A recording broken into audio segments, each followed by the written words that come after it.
నమస్తే. ప్రజా engineers syndicate సొంత ఇల్లు కార్యక్రమానికి స్వాగతం.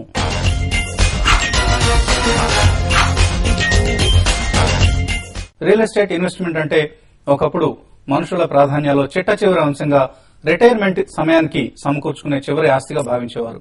కాలక్రమేణా పరిస్థితి ఎలా మారిందంటే కొత్తగా కొలులో చేరిన వారికైనా లేదా కొత్త కాపురం ప్రారంభించిన వారికైనా సొంత ఇల్లు మొట్టమొదటి ప్రాధాన్యం అయి తీరుతోంది. తాజాగా మన రాష్ట్ర రియల్ ఎస్టేట్ పరిశ్రమ అధికారిక అనధికారిక ప్రతినిధి 2 దశాబ్దాలుగా ఈ పరిశ్రమ బాగు కోసం అహర్నిశలు పరితపిస్తున్న సి శేఖర్ రెడ్డి క్రెడాయి జాతీయ అధ్యక్షులుగా ఎన్నిక కావడం తెలుగు వారందరూ గర్వించదగ్గ విషయం. రియల్ ఎస్టేట్ పరిశ్రమలో రాష్ట్ర స్థాయి నుంచి జాతీయ స్థాయికి ఎదగడం వెనుక శేఖర్ రెడ్డి పడ్డ కష్టం, దీక్ష, కృషి కొంతమేరకు వ్యక్తిగతంగా నాకు తెలుసు, అలాగే బిల్డర్ కమ్యూనిటీకి తెలుసు, ప్రేక్షకులు కూడా తెలుసుకోవాల్సిన అవసరం ఉంది. ఒక పరిశ్రమ సమాఖ్యకు జాతీయ స్థాయి అధ్యక్షుడిగా తెలుగు వ్యక్తి ఎంపిక కావడం గత దశాబ్దంన్నర కాలంలో ఇదే ప్రథమం. టీవీ5 తో ప్రత్యేక అనుబంధం కలిగిన శేఖర్ రెడ్డిని ఈ వారం సొంత ఇంటి అతిథిగా కాదు సొంత ఇంటి సభ్యులుగా ఆహ్వానించాం. సో రాబోయే 2 ఏళ్లలో క్రెడాయి ముందున్న సవాళ్లు, వాటిని అధిగమించేందుకు శేఖర్ రెడ్డి చేయబోయే ప్రయత్నాలు, ప్రణాళికల గురించి తెలుసుకుందాం. ముందుగా శేఖర్ రెడ్డి గారు కంగ్రాచులేషన్స్. క్రెడాయి జాతీయ అధ్యక్షులుగా ఎన్నికైనందుకు ఒక కీలకమైన తరుణంలో మీరు క్రెడాయి నేషనల్ ప్రెసిడెంట్ గా ఎన్నికయ్యారు. సో రాబోయేది ఎన్నికల సంవత్సరం, అలాగే రెగ్యులేటర్ నియామకానికి ఒక రంగం సిద్దమవుతోంది. అండ్ ఎకనామిక్ స్లోడౌన్ నుంచి పరిశ్రమ రికవరీ బాటగా అడుగులు వేస్తుంది. ఇటువంటి చాలా సవాళ్లు రాబోయే రోజుల్లో మిమ్మల్ని సతమతం చేయబోతున్నాయి. సో ఈ సవాళ్లన్నిటికీ మీ దగ్గర ఎటువంటి జవాబులు సిద్ధంగా ఉన్నాయి, ఎటువంటి పరిష్కార మార్గాలు సిద్ధంగా ఉంచుకున్నారు? అంటే మా అజెండా మాకుంది, ఇష్యూస్ మా దగ్గర ఉన్నవి, అవి ఆల్రెడీ లాస్ట్ ఫ్యూ ఇయర్స్ నుంచి చేస్తున్నాము. సో దాని కొంత ఇప్పుడు అంటే అన్ని కమిటీస్ వేసినారు, కమిటీస్ కూడా రిపోర్ట్ సబ్మిట్ చేయడం జరిగింది గవర్నమెంట్ ఆఫ్ ఇండియాలో. నౌ మా రోల్ ఏంటంటే ఇప్పుడు మా టర్మ్ రోల్ ఏంటంటే వాటిని ఇంప్లిమెంట్ చేయాలా. ఇప్పుడు అఫోర్డబుల్ హౌసింగ్ దాని మీద ఒక టాస్క్ ఫోర్స్ కమిటీ చేశారు, రిపోర్ట్ సబ్మిట్ చేయడం జరిగింది. అది committee report is with the minister. ఎటువంటి అంశాలు అఫోర్డబుల్ హౌసింగ్ లో? ఈ అఫోర్డబుల్ హౌసింగ్ సెగ్మెంట్ ఎవరైనా ఇలాంటి ప్రాజెక్ట్ టేకప్ చేయాలనుకున్నప్పుడు వాళ్ళకి కొద్దిగా ఎంకరేజ్మెంట్ ఉండాలి. ఇండియాలో ఉన్న మనకు ఈ బ్యాంక్స్ ద్వారా మనకు తక్కువ వడ్డీలో ప్రయారిటీ బేసిస్ మీద మనకు ప్రాజెక్ట్ ఫండింగ్ దొరకడం జరుగుతుంది.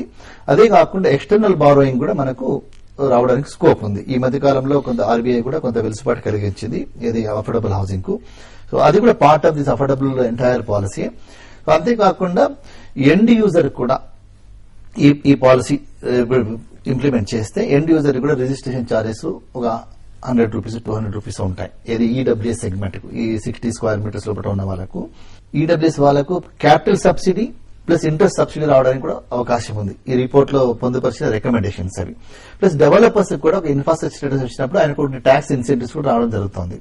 ఇది ఇంప్లిమెంట్ అయితే డెఫినెట్ గా దీంట్లో ఇదే కాకుండా ప్రైవేట్ రంగంలో కాకుండా పీపీపీ మోడల్లో కూడా కొన్ని రికమెండేషన్స్ ఉన్నాయి. ప్రైవేట్ గవర్నమెంట్ ల్యాండ్స్ ఇచ్చినప్పుడు కూడా మనం ఈ స్కీమ్ లో ఇంప్లిమెంట్ చేయొచ్చు ఉంది. ఇది ఒకవేళ ఇంప్లిమెంట్ చేస్తే డెఫినెట్ గా ఈ యొక్క ఇన్ఫ్లేషన్ ఉన్న ఈ మన దేశంలో అది కొంత ఊరట కలిగిస్తుంది. కొంత తక్కువ ధరకు మనము డెలివర్ చేయడానికి ఆస్కారం ఉంటుంది. ఇంట్రెస్ట్ రేట్ ని ఫిక్స్డ్ గా ఉంచమంటున్నారు. పర్టికులర్ అఫోర్డబుల్ హౌసింగ్ ను ఆ రేట్ ఆఫ్ ఇంట్రెస్ట్ ఫండింగ్ కానివ్వండి, లేకపోతే ఇండివిజువల్ పర్చేజర్ కానీ ఇచ్చే రేట్ ఆఫ్ ఇంట్రెస్ట్ ఇన్ఫ్లేషన్ కు డిటాచ్ చేయమంటున్నాం. ఇన్ఫ్లేషన్ క్యాలిక్యులేట్ చేసేటప్పుడు ఏదైతే కాంపోనెంట్స్ తీసుకుంటారో దాంట్లో ఈ హౌసింగ్ మాత్రము డిలీట్ చేయమంటున్నాం. సబ్సిడైజ్డ్ ఇంట్రెస్ట్ రేట్ అడుగుతున్నాం. ఓకే. అలాగే అగ్రికల్చర్ తర్వాత చాలా ఎక్కువ ఎంప్లాయ్మెంట్ క్రియేట్ చేస్తున్న రెండవ అత్యధిక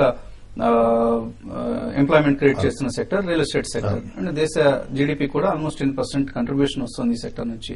కానీ ప్రభుత్వం నుంచి మీరు అంటున్నట్టుగా సరైన ప్రోత్సాహం లభించట్లేదు అంటున్నారు. దీనికి ప్రోత్సాహం లభించేలా చేయడానికి క్రెడాయి ఎటువంటి యాక్షన్ ప్లాన్ సిద్ధం చేసుకుంటుంది? తర్వాత ఆన్లైన్ శాంక్షన్స్ కూడా ఇవ్వాలా, పర్మిషన్స్ ఇవ్వాలా బిల్డింగ్స్ కానీ లేఅవుట్స్ అనేది. దీని మీద కూడా ఒకటి మా రిక్వెస్ట్ క్రెడాయి రిక్వెస్ట్ మీద హౌసింగ్ మినిస్టర్ కమిటీ వేయడం ఏంది, ఆ కమిటీ రిపోర్ట్ కూడా సబ్మిట్ చేశాం. That report is also now pending with the housing ministry. At any time this may be release. ఇది ఇంప్లిమెంట్ చేయాలా. నెక్స్ట్ ఇంప్లిమెంట్ చేసిందంటే కొన్ని రాష్ట్రంలో 1 year నుంచి 3 years కూడా టైం పడుతుంది పర్మిషన్స్ రావడానికి. దానివల్ల కాస్ట్ ఎస్కలేట్ అవుతుంది. ఈ కాస్ట్ ఎస్కలేషన్ తగ్గించుకుంటే మనకు కొన్ని నగరాల్లో మనకు 10 to 25% ఎండ్ ప్రోడక్ట్ తగ్గడానికి స్కోప్ ఉంటుంది. ఇది కూడా దీంట్లో కూడా చాలా మినిస్ట్రీస్ ఇన్వాల్వ్మెంట్ ఉన్నాయి, స్టేట్ గవర్నమెంట్ ఇన్వాల్వ్మెంట్ ఉంది. ఎన్నో ఎన్ఓసిస్ అవసరం దీనికి. ఇది ఇంప్లిమెంట్ ఇది ఆన్లైన్ చేయాలనుకుంటే ఎన్ఓసిస్ కూడా చాలా తగ్గించాల్సిన అవసరం ఉంది.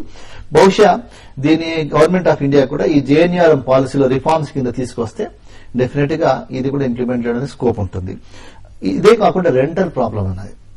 రెంటల్ హౌసింగ్ చాలా మంది బాంబేలో వేకెంట్ పెట్టుకున్నారు హౌసెస్ అని.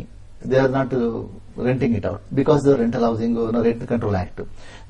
దీని మీద కూడా ఒక కమిటీ వేయడం జరిగింది. Committee report next few weeks లో సబ్మిట్ చేస్తున్నారు. ఈ ప్రతి కమిటీలో కూడా మా రోల్ ఉంది, ఇక్కడే రోల్ ఉంది. ల్యాండ్ ఓనర్స్, బిల్డర్స్, డెవలపర్స్ వీళ్ళదే ప్రస్తుతానికి పై అగ్రిమెంట్స్ రాస్తున్నప్పుడు కూడా ఎక్కువ వన్ సైడెడ్ ఉంటున్నాయి అగ్రిమెంట్స్. ఫర్ ఇన్స్టెన్స్ కన్స్యూమర్ కనుక లేట్ పేమెంట్ చేస్తే అతనికి ఇంట్రెస్ట్ తో చేస్తున్నాయి పెద్ద సంస్థలు, డిఎల్ఎఫ్ లాంటి సంస్థలు. ఈ కేసు కూడా మనం గతంలో రావటం చూసాం కాంపిటీషన్ కమిషన్ ఆఫ్ ఇండియా ముందు.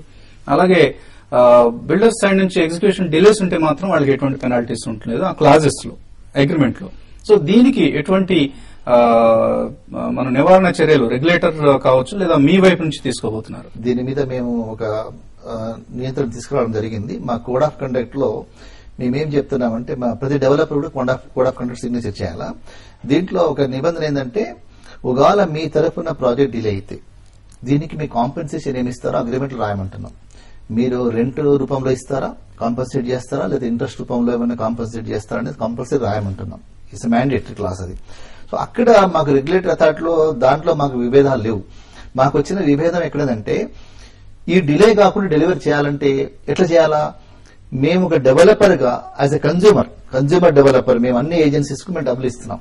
ఆ ఏజెన్సీస్ మాకు విత్ ఇన్ ద టైమ్ లో మాకు సర్వీసెస్ అందివ్వట్లేదు. అంటే దీన్ని రెండు రకాలుగా చూడాలి. ఒకటి గవర్నమెంట్ ఏజెన్సీస్ నుంచి వచ్చే ప్రాబ్లమ్స్ వలన, జెన్యూన్ రీజన్స్ వలన మీరు డిలే కావడం. అదర్వైజ్ కొన్నిసార్లు individual problems, builder funds siphon of చేయడం వలన, లేకపోతే అతనికి ఉన్న వ్యక్తిగత సమస్యలను కంప్లీట్ చేయకపోవడం, ఇటువంటివి. సో ఈ రెండింటిని సెపరేట్ గా చూడాల్సిన అవసరం ఉంది. ఎక్కడైతే ఇండివిజువల్ గా డిఫాల్ట్ అయినాడో డెఫినెట్ గా ఈ సపోజ్ టు పే. ఎక్కడైతే ఏజెన్సీస్ వల్ల కానివ్వండి, ఇప్పుడు కార్పొరేషన్ ఉంది, కార్పొరేషన్ మాకు టైం లిమిట్ లో మాకు ఆక్యుపెంట్ సర్టిఫికేట్ ఇవ్వాలా. They are taking their own time. So ఆ డిలే ఎవరు చేయాలా? ఆ డిలే వచ్చినప్పుడు ఏంటంటే డెవలపర్ కూడా ఒక కన్స్యూమర్ గా ఈ రెగ్యులేటర్ అథారిటీ దగ్గర పోతే ఇమ్మీడియట్ గా ఒక డైరెక్షన్ ఇచ్చి with in 24 hours you issue the occupant certificate. ఈ డెవలపర్ కన్స్యూమర్ డబ్బులు కట్టాడు వాటర్ బోర్డుకు, వాటర్ బోర్డు కనెక్షన్ ఇవ్వట్లేదు, డిలే చేస్తుంది. సో డిలే చేసినప్పుడు రెగ్యులేటర్ కూడా ఒక డైరెక్షన్ ఇవ్వాలా. మేమేమంటున్నామంటే ఈ ఆల్ స్టేక్ హోల్డర్స్, కార్పొరేషన్ కానివ్వండి, మెట్రో వాటర్ కానివ్వండి, పవర్ ఎలక్ట్రిసిటీ కానివ్వండి, బ్యాంకర్స్, హౌసింగ్ ఫైనాన్షియల్ ఇన్స్టిట్యూషన్స్, మా కన్స్యూమర్ యొక్క ఇన్స్టాల్మెంట్స్ మాకు టైంలో ఇవ్వకుంటే కూడా మేము టైంలో డెలివరీ చేయలేము. కాబట్టి ఈ ఆల్ స్టేక్ హోల్డర్స్ ని కూడా దీంట్లో మేము రెస్పాన్సిబుల్ చేయమంటున్నాం. చేసిన తర్వాత మాకు ఏ అభ్యంతరం లేదు. మీరు ఎలాంటి పెనాల్టీ మా మీద ఇంపోజ్ చేసినా మాకు అభ్యంతరం లేదు. కొన్ని చాలా కఠినంగా ఉన్నాయి. బిల్డర్ని ఈవెన్ జైలుకు పంపుతారు కూడా అంటున్నారు. ఇంకోటి ఏంటంటే ఇక్కడ మాకు కంపల్సరీ రిజిస్ట్రేషన్ చేసుకోమంటున్నారు. రిజిస్ట్రేషన్ రివోక్ చేస్తామంటున్నారు. రివోక్ చేస్తే ఏమవుతుంది? Builder is not in the picture. అది లోకల్ బాడీ ఎగ్జిక్యూట్ చేయాలట ప్రాజెక్ట్ బ్యాలెన్స్, ఇది కాదు. సో ఎంటైర్ కన్స్యూమర్స్ కూడా దీంట్లో మిగిలిపోతాయి. అందుకే మేమేం చెప్పామంటే మీరు పెనలైజ్ చేయండి డెవలపర్ ను, బట్ ఈ కెనాట్ రివోక్ ది రిజిస్ట్రేషన్. ఇంకోటి రిజిస్ట్రేషన్ మీరు ఇది పెట్టకండి, మేము ఆన్లైన్ రిజిస్టర్ చేసుకుంటాం. దే నో క్వశ్చన్ ఆఫ్ వాళ్ళకు డిస్క్రిప్షన్ పవర్ ఇచ్చి మేము రిజెక్ట్ చేస్తాము లేకపోతే రిజిస్టర్ చేసుకుంటామంటే దాంట్లో ఏమైనా కరప్షన్ పెరుగుతుంది. సో ఇక్కడ యాక్చువల్ గా ఈ అథారిటీ మాకు తెలిసినందరికి అవసరం లేదండి.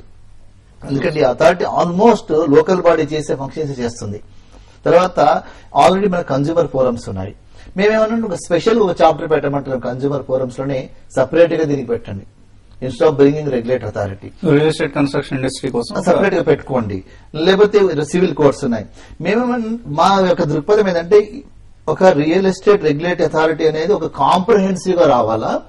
ఈ రెగ్యులేటరీ అథారిటీ రావడం వల్ల ప్రైజెస్ కూడా తగ్గాల. క్రెడాయ్ జాతీయ అధ్యక్షులు శేఖర్ రెడ్డి గారితో చర్చ మరింత కొనసాగించబోయే ముందు ప్రజా ఇంజనీర్ సిండికేట్ సొంతిల్లో చిన్న విరామం.